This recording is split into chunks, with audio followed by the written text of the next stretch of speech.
नमस्कार दोस्तों आपको पता ही है दक्षिण एशिया में किसी भी देश के हालात ठीक नहीं है। अभी आपने देखा ये नेपाल में हालात बेकाबू हैं क्योंकि नेपाल में तख्ता पलट हो गया। ये खबर तो आपने देख ही ली होगी। पर नेपाल की समस्या नहीं है, पूरे आसपास के जो भी पड़ोसी देश है हमारे, पाकिस्तान, म्यांमार, श्रीलंका, बांग्लादेश और मालदीव, और अब नेपाल भी, ये समस्या भी भारत के सामने एक बड़ी चुनौती बनकर खड़ी हो चुकी है क्योंकि बांग्लादेश और म्यांमार से भारी मात्रा में हमारे पास में शरणार्थी आते हैं, वो हमारी डेमोक्रेसी को प्रभावित करते हैं। पर नेपाल की समस्या इससे भी बड़ी है क्योंकि यहाँ पर अमेरिका चाइना को काउंटर करने के लिए अपना प्रभाव बढ़ाना चाहता है और चाइना भी इंडिया को काउंटर करने के लिए नेपाल में अपनी प्रभाव बढ़ाना चाहता है।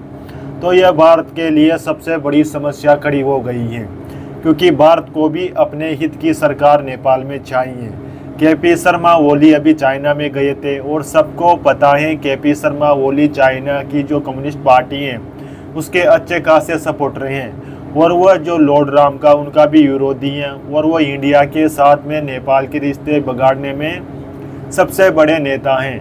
और अभी नेपाल में जो हुआ, संसद को आग के हवाले कर दिया गया, केपी शर्मा ओली को इमरजेंसी में वहां से निकाला गया और अब लग नहीं रहा है कि केपी शर्मा ओली नेपाल की सत्ता में आ पाएंगे क्योंकि वहां पर एक बड़े बदलाव होने की संभावनाएं नजर आ रही हैं। अब भारत भी चाहता है कि नेपाल में हिंदू राष्ट्र की घोषणा हो जाए क्योंकि यही हमारे हित में है, क्योंकि अमेरिका यहाँ पर अपना प्रभाव बढ़ाएगा तो वो इंडिया को भी काउंटर करेगा और यहाँ पर पाकिस्तान का भी बहुत बड़ा दखल है क्योंकि जो सीमा पार से आतंकवादी नेपाल के रास्ते से इंडिया में आते हैं, बहुत सारे पाकिस्तानी नेपाल के रास्ते से इंडिया में आते हैं।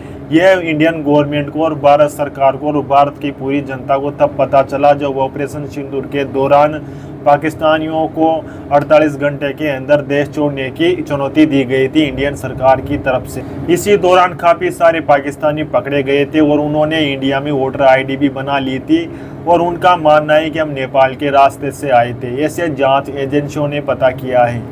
पर अब नेपाल में सिक्योरिटी अच्छी नहीं है, यहाँ से कोई भी इंडिया में आ सकता है और इंडिया को अस्थिर करने की कोशिश कर सकता है क्योंकि विदेशी ताकतें यहाँ पर घुस चुकी हैं। अमेरिका और चीन की लड़ाई में नेपाल को काफ़ी बड़ा नुकसान हो चुका है क्योंकि नेपाल के नेता ये कभी अमेरिका की तरफ झुकते हैं, कभी चाइना की तरफ झुकते हैं और विदेशों में अपनी प्रॉपर्टियों को बढ़ाते रहते हैं।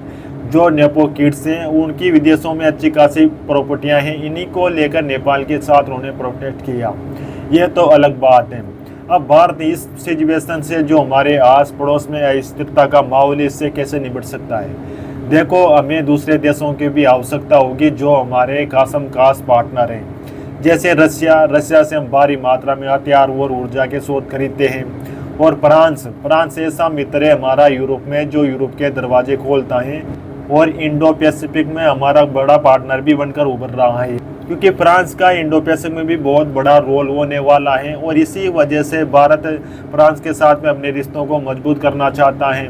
और इसी के साथ में हमारे जापान के साथ में बढ़िया संबंध है, वो हमारे इंफ्रास्ट्रक्चर में बहुत बड़ा योगदान दे रही है और भारत में भारी मात्रा में निवेश कर रहा है ताकि चाइना को काउंटर करने के लिए इंडिया का विकसित होना जरूरी है।